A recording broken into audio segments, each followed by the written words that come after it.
자, 오늘은 이제 출애굽기 25장을 이제 공부하겠습니다. 자, 이제 출애굽기 25장에 들어가면은 이제 25장에서 40장까지가 이제 성막에 대한 그 내용이에요, 전부. 그래서 아마 출애굽기도 어디에서 다 읽기를 중단하냐면 25장부터 다 중단해요. 왜냐하면 25장부터 40장까지가 전부 뭐에 대한 거냐면 성막, 그다음에 성막의 재료, 또 성막의 그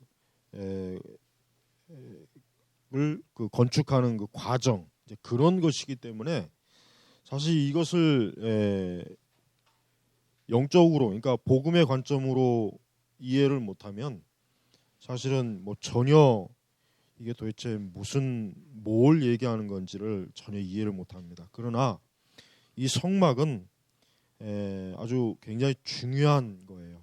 그래서 이 성막론 또 별도로 사실은 공부해야 될 만큼 이 성막은 하나하나 다 예수 그리스도와 아주 철저하게 연관이 되는 겁니다.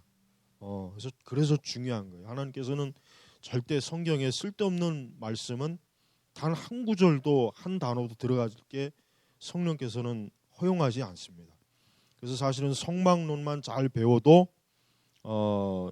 우리는 이 복음을 아주 명확하게 이해할 수 있고 그리스도에 대해서 우리가 얼마만큼 하나님께서 이 성경에 자세하게 이 복음 그리스도를 계시했는지를 잘 우리가 알 수 있습니다. 그래서 25장 내용은 이제 25장에서 31절까지는 성막 건축의 설계, 그러니까 성막을 그냥 하나님께서 그냥 사람들에게 그냥 알아서 성막 만들어라 이것이 아니라 하나님께서 구체적으로 또 어떠한 재료로 어떻게 지어야 되는 것까지 자세하게 모세에게 계시를 했어요. 그래서 반드시 그대로 지어야 된다 하는 거. 그다음에 이제 35장부터 40장까지는 이제 성막 건축의 실제에 대한 것들을 이렇게 내용입니다. 그래서 우리가 출애굽기가 전체가 40장인데 무려 15장, 그러니까 한 15장 정도가 뭡니까? 성막에 대한 거예요. 그러면 굉장히 중요한 거예요. 그죠? 성경에서 15장 정도의 분량의 그 성막에 대한 내용이 들어갔다는 것은 성막이 얼마나 중요한지를 우리가 알아야 되는 것입니다. 자, 그래서 사실은 뭐 이걸 하나하나 다 하긴 해야 되는데 그렇게 하려면 너무 시간이 많이 걸리니까 중요한 것들만 우선 25장 1절에서 9절까지는 성막 건축에 필요한 재료, 그 재료를 하나님께서 어때요? 이스라엘 자손 2절에 보니까 이스라엘 자손에게 명령하여 내게 예물을 가져오도록 하고 즐거운 마음으로 내게 바치는 모든 사람으로부터 예물을 받아라. 자, 하나님께서 성막을 만드시는데 그 재료는 하나님이 주시는 것이 아니라 뭡니까? 하나님의 백성들이 예물로 드려라, 바쳐라 그런 거예요. 그것도 그냥 즐거운 마음으로. 신약에도 하나님 앞에 헌금할 때 어때요? 즐거운 마음, 기쁜 마음으로 내라 그랬죠. 그거 하나님 기뻐한다 그랬잖아요. 그러니까 벌써 이 성막을 짓는 데 있어서 내게 예물을 가져오도록, 그러니까 하나님의 백성들에게 가지고 있는 그 예물, 그거를 직접적으로 하나님께서 사용하시는 거예요. 단 그 성막 전체 그 설계는 하나님이 하신 거예요. 그래서 즐거운 마음으로 내게 바치는 모든 사람으로부터 예물을 받아라. 너희가 그들로부터 받을 예물은 이러하니따 해가지고 금과 은과 녹색, 청색, 자주색, 홍색 실, 가는 배실, 염소털, 붉게 문드린 수량의 가죽, 해달 가죽, 아카시아 나무, 등잔용, 기름, 붓는 기름, 향품, 분향, 향을 만드는 향품, 호마노와 에봇 가슴에 박을 보석들. 이게 바로 뭡니까? 성막을 만드는 재료예요. 그러니까 이걸 가지고 이제 성막을 하나님께서 어떻게 만드는지 또 이제 그 10절 이후부터는 이제 그 하나하나, 그러니까 법궤 만드는 거, 10절부터 법궤 만드는 거, 그 다음에 23절은 뭡니까? 빵, 그러니까 그 진설병, 진설병. 그다음에 31절은 뭐요? 순금, 등잔대. 그러니까 이 성막 안에 들어가는 것 중에 특별히 세 가지를 먼저, 지성소 안에 들어가는 세 가지를 먼저 하나님이 만들라. 첫째, 법궤. 법궤. 이게 지금 오늘 내용이 간단하게 줄였는데도 시간이 많이 충분하지 않으면 이제 다음 주까지 또 계속 할 텐데, 그래서 9절에 보니까 내가 내게 보여줄 성막의 모형과 그 모든 기구들의 모형에 따라 너희가 그대로 만들도록 하여라. 이 9절이 중요합니다. 왜? 히브리서 8장 5절에 보면 성막은 예수 그리스도를 모형한 것이라는 말씀이 있어요. 그러니까 성막을 만드는 일을 하나님께서 그냥 너희들이 보기 좋은 대로 만들어라가 아니라 뭡니까? 내가 내게 보여줄 성막의 모형과. 그래서 여러분이 그 주석 성경에 이렇게 보면은 아마 구약 성경 그 성막 그림으로 한 것도 있을 거예요. 그다음에 어떤 거, 그다음은 이제 뭐 솔로몬의 성전 모양도 있고 성막이 어떻게 만들어졌는지 해가지고 이 가죽으로 덮여 있어갖고 이렇게 정사각형 모양의 그 그림이 있는 게 아마 주석 성경에 이렇게 아마 있는 거 있을 거예요. 그걸 보면은 아, 성막이 이렇게 생겼구나. 그다음에 이제 성막, 광야에서는 성막이지만, 그러니까 솔로몬이 성전을 짓기 전까지 뭐요?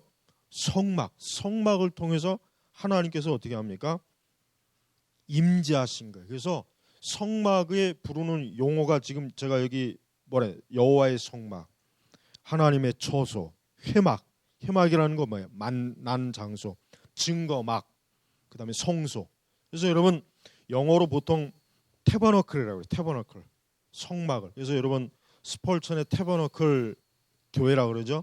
성막교회. 쉽게 얘기하면 우리말로 하면은 스펄천 목사님이 교회 이름을 뭐라고 졌냐면 성막교회. 이게 얼마나 스펄천 목사님이 이 성막이 뭐예요? 처음부터 끝까지 그리스도입니다. 하여튼 성막은 모든 게 다 예수 그리스도를 상징하는 거예요. 그래서 이 법궤도 언약궤라고 하기도 하고 법궤라고 하게 돼요. 근데 법궤 안에 뭐가 들어갑니까? 십계명, 이 언약궤, 법궤, 증거궤 뭐 그렇게 했는데 십계명이 들어가고 나중에는 뭐가 들어요?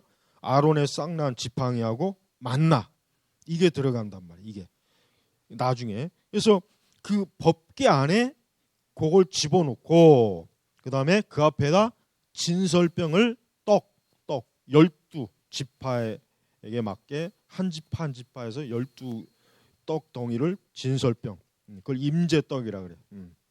이건 뭘 상징합니까? 예수 그리스도의 생명의 떡. 그다음에 그 법궤 뒤에 뭐가 있어요? 여러분 혹시 그림 본 기억이 있는지 모르겠어요. 그 그룹 천사가 어때요? 날개로 이렇게 뚫린 게 있어요. 그걸 그림으로 보면 더 이해가 쉬운데 아마 본 적이 있을 거예요. 그다음에 등잔대, 그 유대인들이 쓰는 7등잔, 밝은 빛, 이건 뭡니까? 예수 그리스도의 생명의 빛이에요. 그다음에 등잔의 기름, 성령을 상징해요. 그다음에 그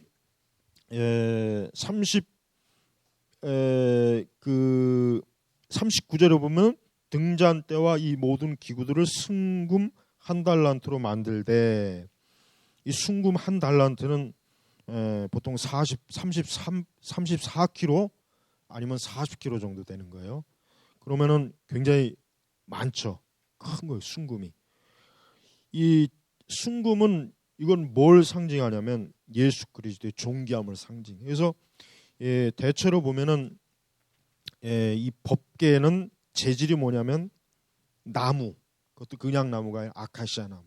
그걸 우리 옛날 개혁 성경에는 조각목이라고 그랬어요. 조각목. 그러니까 아카시아 나무는 사실은 그 별로 이렇게 좋은 나무는 아니에요. 근데 그 법궤를 아카시아로 만들고 거기다 뭘 입힙니까? 순금으로 입히는 거예요. 순금. 그러니까 이 성전, 이 성막의 주요 재료가 거의 대부분이 뭐냐면은 순금으로 많이 해요. 금으로. 그러니까 그리스도의 존귀함을 상징하는 거예요. 그다음에 이 중요한 게 또 뭐가 있냐면은 이제 속죄소, 속죄소 17절 이후부터면은 속죄판, 그다음에 이 속죄소는 말 그대로 우리의 죄, 그러니까 하나님께서 인간의 죄를 속죄하는 그런 역할, 그런 것들을 목적으로 해서 만들어진 것입니다. 자, 하나님께서는 이 성막을 하나하나 이렇게 재료와 그것을 어떻게 만드는지도 다 하나님이 이 한 구절 한 구절을 보면 여러분들이 나중에 꼭 읽어보세요. 아주 정확하게 지시했어요. 그 다음에 12절에 보면은 궤를 위해 금고리 넷을 부어 만들어 그것에 네 발에 달되 한쪽에 두 고리를, 다른 한쪽에 두 고리를 달고. 여러분, 궤는 절대로 손을 대면 안 돼요. 궤는 어때요? 그 고리에다가 막대기를 끼워가 장대를 끼워서 레이 지파가 그걸 들어야 돼. 근데 그렇게 안 했다가 급살 맞은 사람 있죠. 우싸. 예? 그렇게 안 해가지고 하나님이 쳤잖아요. 그 손으로 댔잖아요. 그때 잘못한 게 하나 있어. 그 법궤를 어때요? 황소 등위에다가 올려서 옮겼단 말. 그러니 황소가 법궤를 등위에 올리고 가다가 보니까 이 뭐야, 내 등에 왜 이런 게 있어 해가지고 막 그냥 아마 이렇게 요동치다 보니까 넘어질 것 같으니까 어이구 하나님의 법궤가 넘어지네 해가지고 딱 손을 대는데 하나님께서 거기에서 하나님의 거룩함을 훼손했다고 해가지고 바로 그 자리에서 죽였잖아요. 다윗이 그거 보고 겁이 나가지고 어때요? 당분간 그 법궤를 모시지 못해서 겁이 나가지고 우사가 그 죽는 걸 보고. 그만큼 법궤는 뭐예요? 하나님의 임재를 상징하는 것이기 때문에 거기서 손을 대면 안 돼요. 그걸 옮길 때나 이동할 때는 항상 그 고리에다가 장대를 껴가지고 옮겨야 되는 거예요. 그래서 고리를 만드는 거란 말이에요. 그러니까 이 법궤 자체가 결국은 사실은 아까 얘기했죠. 증거궤. 그러니까 하나님께서 이스라엘 백성과 거룩한 언약을 맺는 그 중요한 상징물이 뭡니까? 법궤입니다. 그래서 법궤가 굉장히 중요해요. 이게 이제 이 법궤가 이 법궤나 이런 것들이 나중에 이제 다 오랜 동안 이스라엘이 그 성전을 솔로몬의 성전에도 이 법궤가 들어갔어요. 근데 이게 나중에 잃어버렸죠.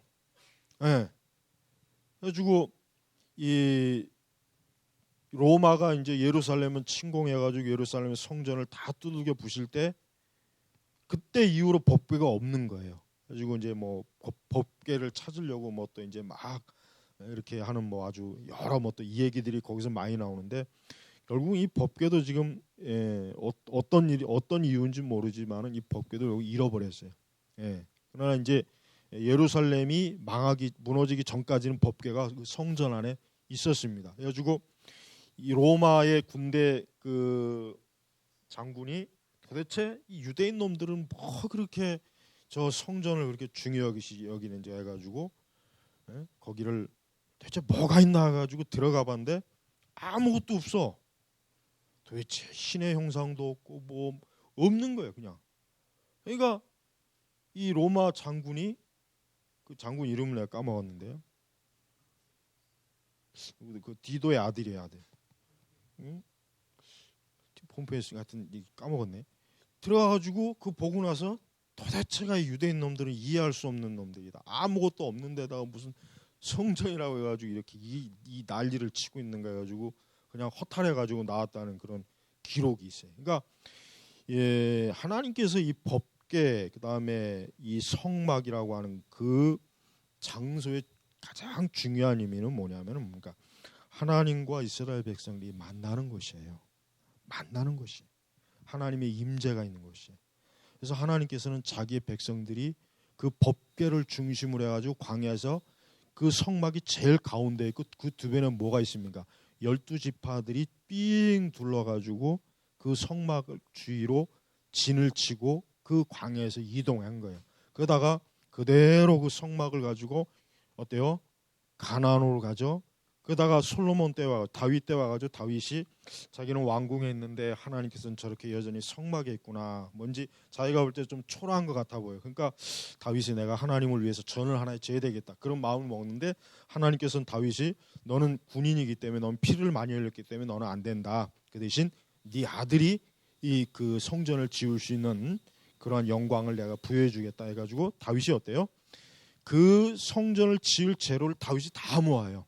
그러니까 자기는 못 짓지만 자기 아들 떼서 성전을 지을 수 있도록 재료를 다 모읍니다. 엄청나게 재료를 모아 황금으로.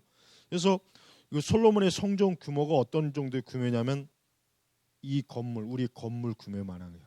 어느 정도의 규모냐면 우리 건물, 우리 지금 이 교회가 들어있는 건물 있죠.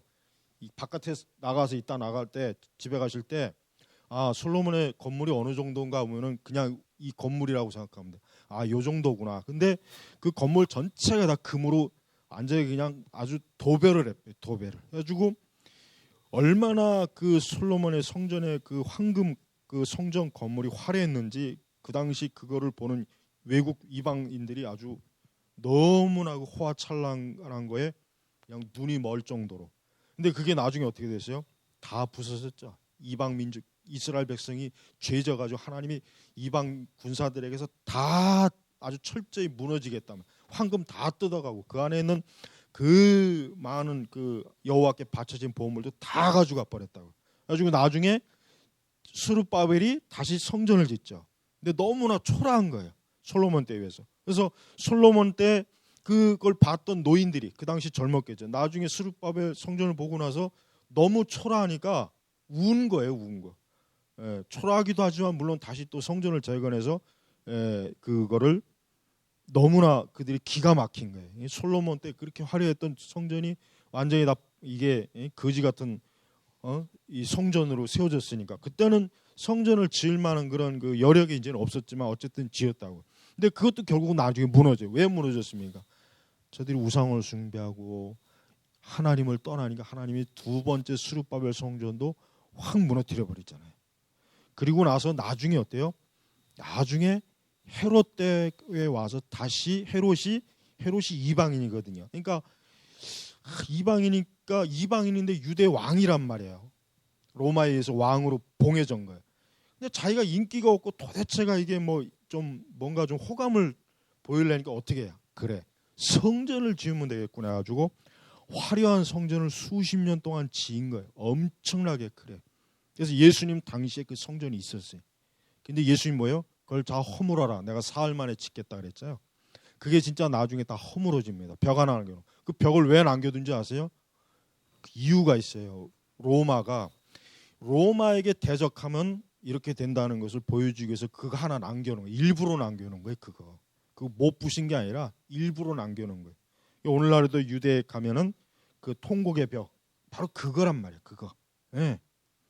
근데 이제 세대주의에서 얘기하는 게 뭡니까? 아니 이거는 세대주의에서 얘기하는 것보다는 계시록에 보면은 나중에 성전이 다시 지어지는 내용이 나와요. 그래서 거기서 가증한 물건, 가증한 하나님이 미워하시는 물건이 거기에 떡하니 들어가 있는 거예요. 이제 그것까지는 좀 더 얘기하기는 좀 그렇고 결국은 이 성막에서부터 성전으로 시작해요. 그러나 우리가 신약의 관점에서 볼 때 이 성막과 성전의 궁극적 완성은 누구입니까? 예수님이에요. 그리고 그 예수님이 십자가에서 죽으셨어요. 피 흘리셨고 부활하셨어요. 그래서 이제는 더 이상 우리 기독교 교회는 어때요? 성막도 필요 없고 성전도 필요 없는 거예요. 그리고 앞으로도 마찬가지예요. 성전을 지을 필요가 없어요. 왜?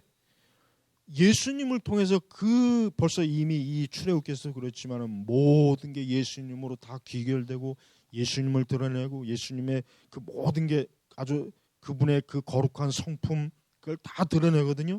그러니까 우리 신약의 교회는 성전이라고 하는 것이 필요가 없는 거예요.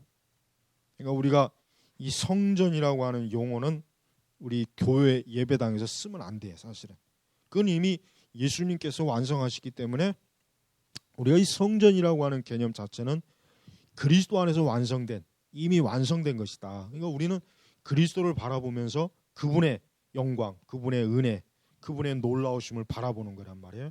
그러나 이제 유대인들은 아직도 유대인들의 가장 큰 소망이 뭡니까? 유대인들의 가장 큰 소망은 성전을 다시 짓는 거예요.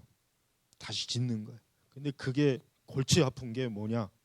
그 지금 유대인들이 그 다윗의 터, 지금 그 야곱의 무덤, 그곳에 뭐가 있습니까? 이슬람의 돌덩어리가 있잖아요.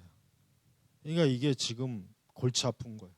짓자니 전쟁이 일어날 것이고 안 짓자니 계속 아브라함의 그 터, 우리 그 다윗의 그 이스라엘의 그 참 영광이 서려 있는 그곳을 저대로 계속 방치하자니 그렇고.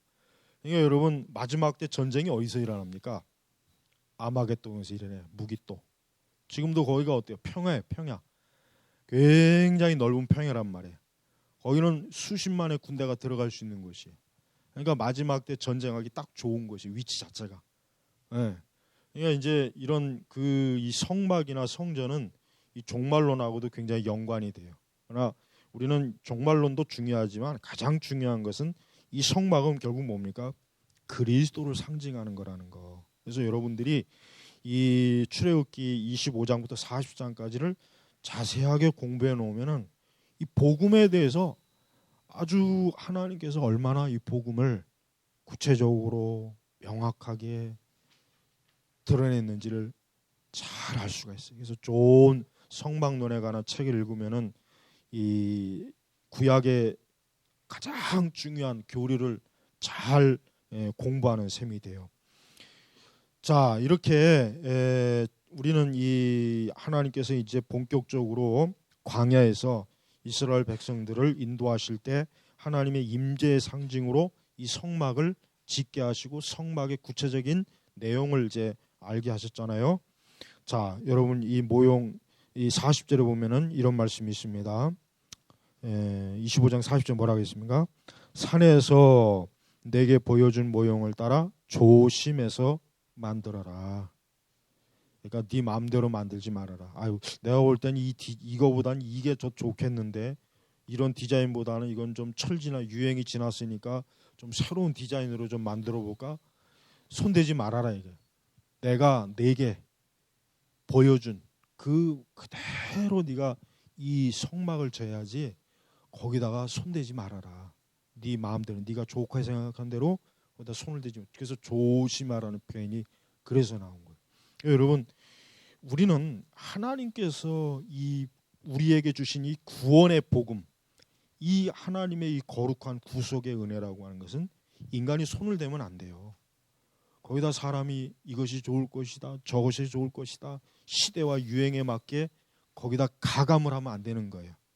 무조건 하나님께서 내게 보여준 그대로 만들어라. 거기서 쓸데없이 손대지 말아라. 그러니까 모세가 26절로 들어가면 이제 계속해서 뭐요? 아주 자세하게 읽다가 다 여기서 성경을 그냥 다 중도 포기하는 게 여기. 근데 실제로 성막에 대해서 알게 되면 가장 읽고 싶어하는 부분이 바로 이 부분입니다. 그래서 하나가 그냥 하나님께서 다 이유 없이 그냥 우리 여기 이제 재료 보면 알겠지만은 붉게 물들인 수량 가죽, 해달 가죽, 청색, 자주색, 홍색 실, 가는배 실, 염소털, 금과 은과 놋, 그다음에 향품, 분향, 이런 호마노, 에봇, 가슴에 박힌 보석들. 이게 그냥 하나님께서 그냥 좋은 재료를 쓴 것이 아니라 이 하나하나가 다 뭡니까? 하나님의 아들. 장차 뭐예요? 장차 4,000년 뒤에 이 시대부터 이 모세 시대 4,000년 뒤에 그 골고다 십자가에서 피 흘리실 하나님 아들 예수님을 드러내는 것이기 때문에 어때요? 하나님께서는 모세에게 아주 정확하게 하나님께서 명령하셔서 만들게 한 것이란 말이에요. 여러분 성막에 대한 이 부분을 여러분 이번 기회에 공부를 잘 하여튼 해보세요. 제가 성막에 대한 좋은 책을 추천해 볼 테니까 나중에 라인으로 제가 알려줄 테니까 그 책을 가장 좀 간단하게 읽을 거 알려줄 테니까 읽어보시면은 이렇게 성막에 엄청난 이 비밀이 있구나, 이렇게 엄청난 하나님의 이 복음, 그리스도의 그 십자가의 복음이 이 성막에 이렇게 가득 담겨 있구나. 그거를 여러분이 아마 알 수 있을 겁니다. 그러면은 신약의 복음이 더 빨리 깨달아지고 히브리서의 그 말씀은 더 환히 알게 되는 거예요.